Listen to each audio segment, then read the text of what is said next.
नमस्कार, बाखबर में आपका स्वागत है। मैं हूं राघवेंद्र सिंह। बाखबर में आज हम बात करेंगे मध्य प्रदेश विधानसभा में पेश किया गया अनुपूरक बजट पर। दरअसल इसको हम आम बोलचाल की भाषा में काम चलाऊ बजट कहते हैं, क्योंकि इसके बाद फिर मुख्य बजट आएगा जो लोकसभा चुनाव के बाद होगा। इसी तरह लोकसभा में भी अनुपूरक बजट पेश किया गया था, वहाँ भी आम चुनाव के बाद बजट प्रस्तुत होगा।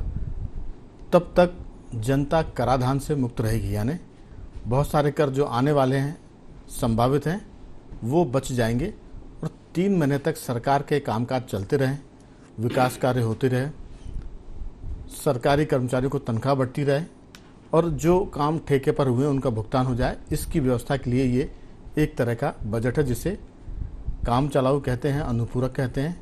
और इसी पर हम विस्तार से बात करेंगे कि मध्य प्रदेश में जो 3 महीने का खर्च है उसका बही खाता क्या कहता है।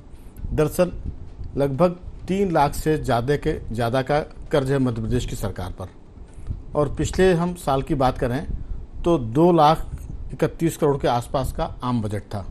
तो अगर हम पिछले बार की तुलना करें तो पिछले बार के कुल आम बजट से मध्य प्रदेश सरकार पर कर्ज बढ़ गया है।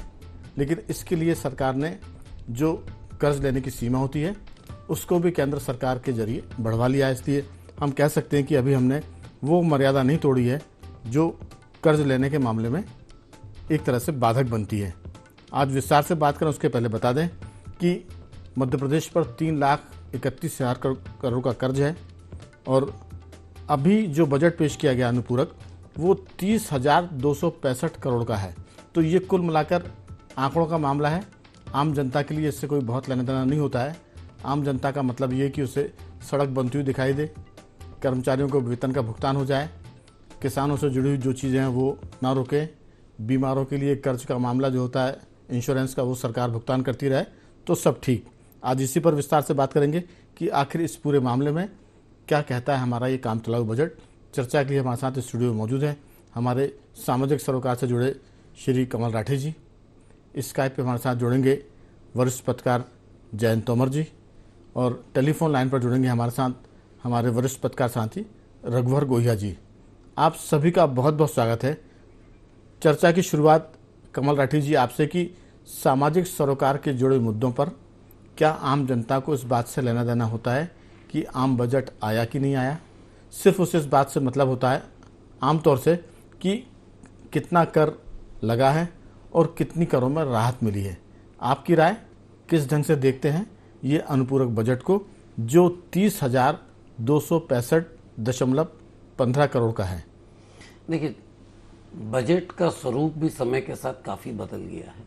आम जनता को पहले जब बजट आता था तो बजट भाषण और ये सब टीवी पे देखने को नहीं मिलता था, लेकिन अगले दिन के अखबारों में होता था कभी टीवी सस्ता हुआ, फ्रिज महंगा हुआ, वॉशिंग मशीन सस्ती हुई, या इस जैसी चीज़ें उस समय दिखा करती थी, जो पिछले कई वर्षों से किसी भी बजट में इस ढंग से प्रस्तुतिकरण अखबार में भी नहीं दिखता है। अब हम बात करते हैं कि आम जनता को बेसिक राहत चाहिए होती है महंगाई से या कीमतें ना बढ़ने से, टैक्स कम लगने से। लेकिन हम देख रहे हैं कि जैसे बिजली की कीमतें बढ़ने वाली है मध्य प्रदेश में, उसका एक अलग वो हो गया है, उसका प्रपोजल चल रहा है और सुनवाई हो चुकी। अब इस बजट की भी बात करें तो इस बजट में कुछ विकास के कार्यों के लिए बजट सुरक्षित किया गया है। तो मुझे लगता है कि चुनाव के पहले सरकार सड़कों पे और इन सब पे कुछ खर्चा करना चाहती है जिससे आम जनता को राहत से महसूस हो और उसे डायरेक्ट कनेक्टिविटी हो। क्योंकि आम जनता को तो ज़्यादा, देखिए शुरू से ये कहता हूँ मैं, तो कई बार कहता हूँ कि आम जनता को बहुत सारी चीज़ों से मतलब नहीं होता सरकार की गतिविधि से। उसे मतलब होता है जन्म मृत्यु प्रमाण पत्र से, उसे मतलब होता है घर के आसपास की साफ़ सफाई से, उसको मतलब होता है सड़क से, पेयजल से, सफाई से। तो कुछ 4, 6, 8 मुद्दे हैं जिसमें हर आदमी की कनेक्टिविटी होती है। इसके अलावा जब आप बात करते हैं कि हम यहाँ से बिजली इतने में खरीदेंगे या वो कुछ करेंगे, तो आम आदमी के ना समझ में आती है ना उसे आवश्यक होता है, समझने की आवश्यकता नहीं। तो मुझे लगता है उसी अनुरूप इस बजट में कुछ इंफ्रास्ट्रक्चर पे प्रावधान किए गए हैं, कुछ स्वास्थ्य की योजनाओं पे भी जो गरीब जनता के लिए है उसमें प्रावधान है, कुछ पेंशन वगैरह की योजनाओं में प्रावधान है। तो मुझे लगता है जो चल रहा है कंटिन्यूटी उसे ही बनाए रखने का प्रयास है। लेकिन एक मोटे तौर पे चूंकि बजट पूरा नहीं पड़ा, तो मुझे लगता है लाडली लक्ष्मी योजना जो चल रही है उसके लिए कोई अलग मद में मुझे नहीं दिखा, शायद हो भी सकता है, लेकिन अभी एकदम से मुझे कोई अलग मद में उसका बजट नहीं दिखा। आपने ठीक कहा, लेकिन हमने कहा कि ये सिर्फ ऐसा बजट है जिससे सरकार की गाड़ी का पहिया चलता रहे। और आपने कहा कि बिजली का मामला है, सड़क का मामला है, इसके साथ साथ एक बड़ी चीज़ है जो वोट से जुड़ी हुई है। आशा कार्यकर्ताएं जो ग्रामीण देहात में गांव की महिलाओं से बहुत जुड़ी हैं, आशा कार्यकर्ताओं के लिए भी इस बजट में प्रावधान किया गया है। उनके लिए अतिरिक्त प्रोत्साहन के रूप में 220 करोड़ की राशि का है। क्योंकि ये 3 महीने का मामला है, तो 3 महीने के लिए ये राशि पर्याप्त है, सरकार इसमें काम चला लेगी। अटल गृह ज्योति योजना, उसके लिए 579 करोड़ का प्रावधान किया गया है। तो जो गांव में देहात में जो गरीबों के लिए योजना होती है, उसके लिए भी बिजली यानी उनके घरों में उजाला रहेगा, रोशनी अंधेरा नहीं आने पाएगा। ऊर्जा विकास उपकर की जहाँ तक बात है, सरकार ने ऊर्जा विकास निधि के लिए 181 करोड़ का प्रावधान किया। और बिजली के मामले की हम बात कर रहे हैं क्योंकि ये बड़ा चुनावी मुद्दा बन सकता है। कभी चुनाव की हम बात करें प्रतिपक्ष के हिसाब से, तो विद्युत वितरण कंपनियों को के लिए सरकार ने उदय योजना के तहत 13,665 करोड़ का प्रावधान किया गया है। 30,000 करोड़ के इस बजट में लगभग ये आधी राशि है, आधी से थोड़ी कम कह सकते हैं। तो ये मामला है, सरकार ने बिजली पर ध्यान दिया है, आशा कार्यकर्ताओं पर ध्यान दिया है। और जो मामले हैं लोगों की वेतन बंटने के, जो विकास कार्य में थोड़े बहुत भुगतान होते, क्योंकि चुनाव जैसे लागू होगा, जैन जी हमेशा पूरा सरकारी महकमा कहता है कि चुनाव हो गया, शुरू हो गया, अब आचार संहिता लग गई है, इसलिए सारे काम चुनाव के बाद। तो बहुत सारे महत्वपूर्ण भुगतान रुक जाएंगे। इसलिए हमें लगता है कि ठेकेदार जो होते हैं उनको भी पता होता है कि चुनाव की आचार संहिता लग गई है, इसलिए अब सब काम ठप, कोई डिमांड पैसे की नहीं होगी, पेमेंट की नहीं होगी। तो आपकी राय, ये जो काम चलाऊ बजट है इसको किस ढंग से देखते हैं? हमारा मानना है कि ये सिर्फ 3 महीने सरकार का कामकाज चलता रहे, उसको लेकर है, कोई ना राहत है और ना कोई बोझ है टैक्स का। आप इसे कैसे देख रहे हैं?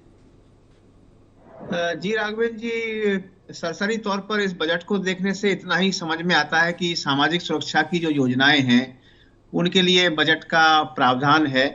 वो कितना कम ज्यादा है ये तुलनात्मक उसका अध्ययन करने से समझ में आएगा। लेकिन वो सब मत दिखाई दे रहे हैं, चाहे वो लाडली लक्ष्मी योजना हो, आपने आशा कार्यकर्ताओं का जिक्र किया, उनके लिए प्रावधान है। शिक्षा के क्षेत्र में जो मुख्यमंत्री ने आते ही घोषणा की थी कि प्रधानमंत्री एक्सेलेंसी शिक्षण संस्थान की स्थापना की जाएगी, उसका भी उल्लेख वहां पे दिखाई दे रहा है। और इसके अलावा जो आपने ऊर्जा क्षेत्र की बात की है, अधोसंरचना की बात की है, उन सब के लिए प्रावधान है। कमल राठी जी ने बताया कि आम जनता को किन चीजों से मतलब होता है और किन चीजों से मतलब नहीं होता है। यहाँ कुल मिला के इतना है कि आसान जिंदगी कितनी आसानी से चल रही है और जैसी चल रही है उसमें और कोई कठिनाई ना आ जाए, ये सबसे बड़ी बात है जी।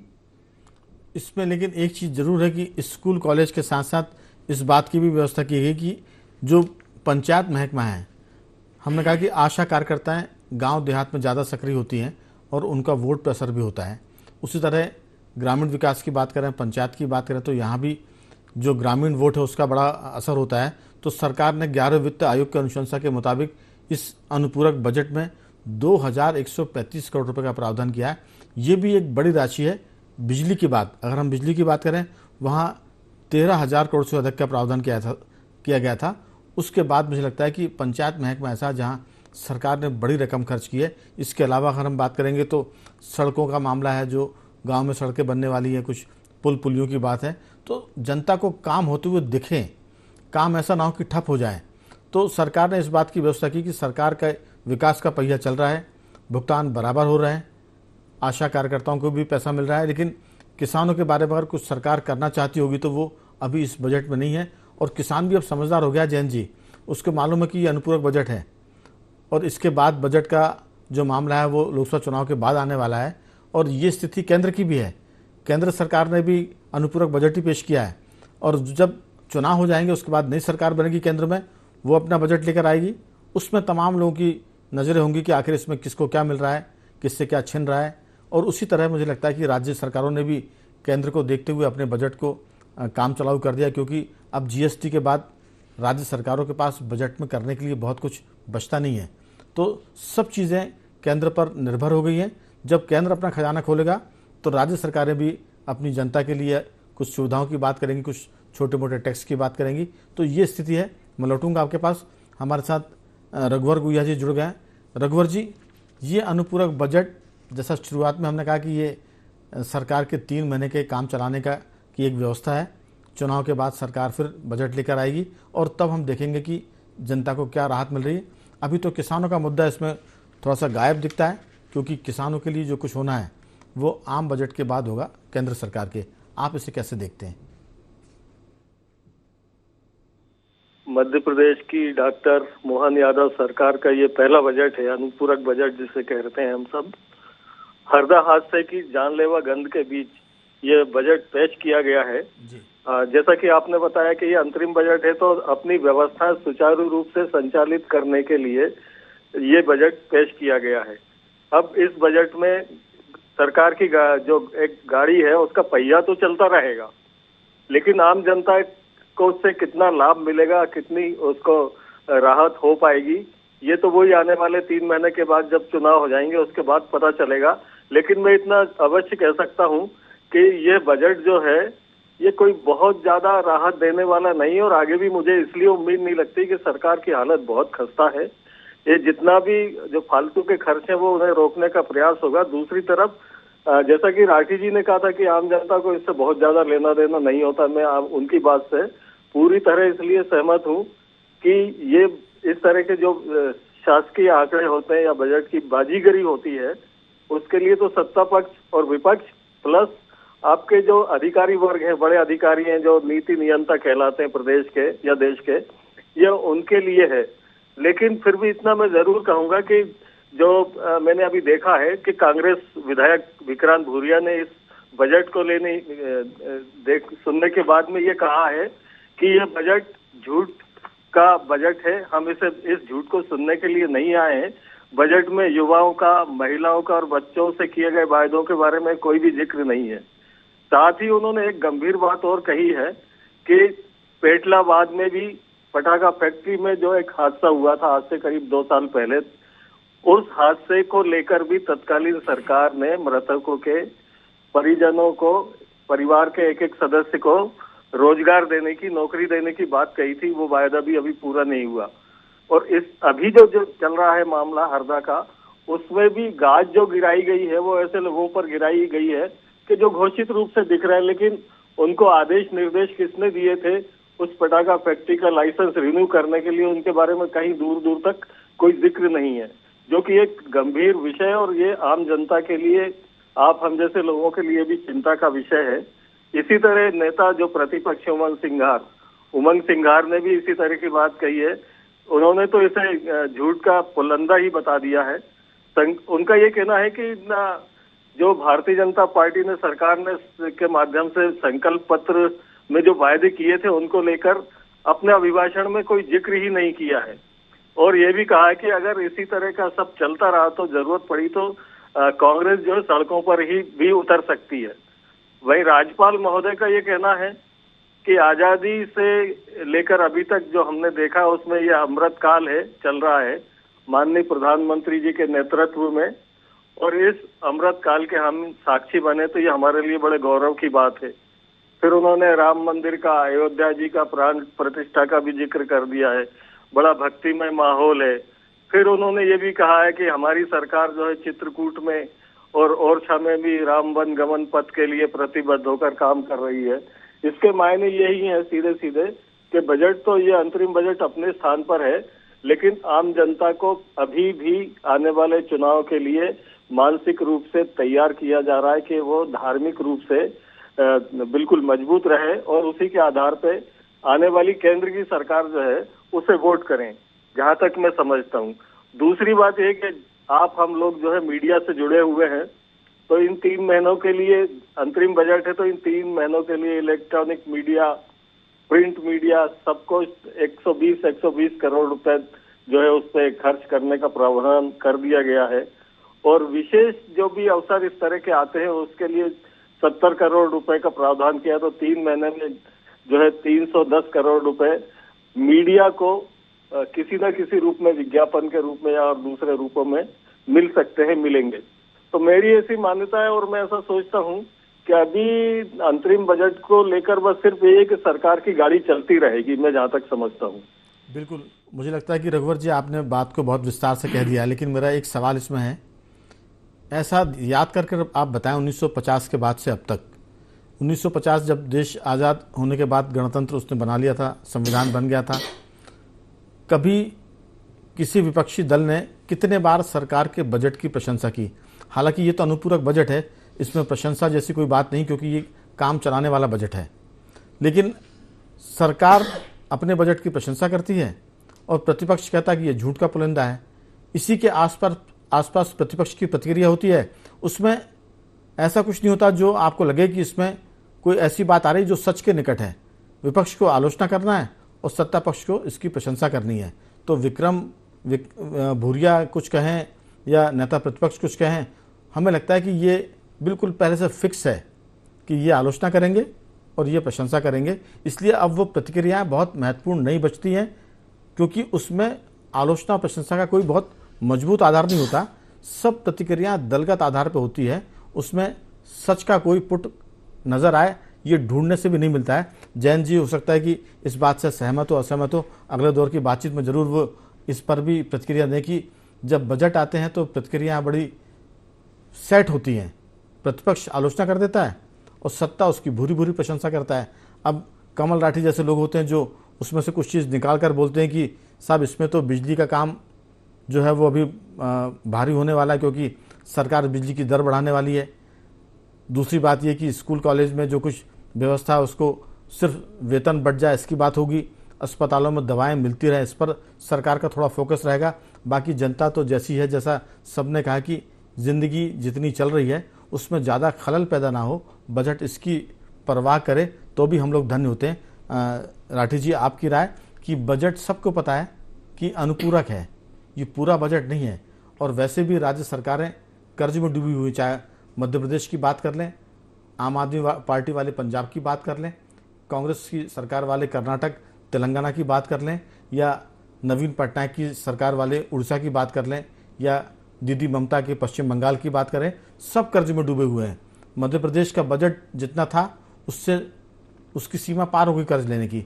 तो कर्ज के मामले में कोई भी राज्य किसी से पीछे नहीं है, क्योंकि मुफ्त की योजनाएं खूब चल रही हैं, बस वोट मिलते जाए। हर पार्टी इसमें एक से बढ़कर एक है, कोई पीछे नहीं है। आपकी राय? बजट की तो सब सरकारें 12 बजाती हैं, किसी की भी सरकारें हो, क्या कहना है? नहीं, बिल्कुल आपने जो कहा कि सरकार किसी भी दल की हो, वो लाभार्थी बनाने में ही अपने आप को व्यस्त रखना चाहती है, और जनता भी शायद लाभार्थी बनने में खुश होती है, वोट देती है और पसंद करती है। लेकिन हम ये देखते हैं कि हम उम्मीद कर रहे थे कि जो बजट आएगा, तो माननीय हमारे प्रधानमंत्री जी ने राजस्थान में चुनाव के पहले घोषणा की थी कि भाजपा शासित प्रदेशों में पेट्रोल की कीमत 100 रुपये से नीचे है, लेकिन मध्य प्रदेश में नहीं है, भोपाल में तो 108 रुपये के आसपास ही। तो मुझे लगा था कि जब मध्य प्रदेश की सरकार बनेगी, बजट आएगा, तो हमारे माननीय मोदी जी की जो राजस्थान की घोषणा थी, तो शायद राजस्थान में के बजट में हो, मुझे आइडिया नहीं है, लेकिन मध्य प्रदेश के बजट में उसको कहीं ना कहीं स्वीकारा जाएगा और पेट्रोल की कीमत 100 रुपये के भीतर की जाएगी।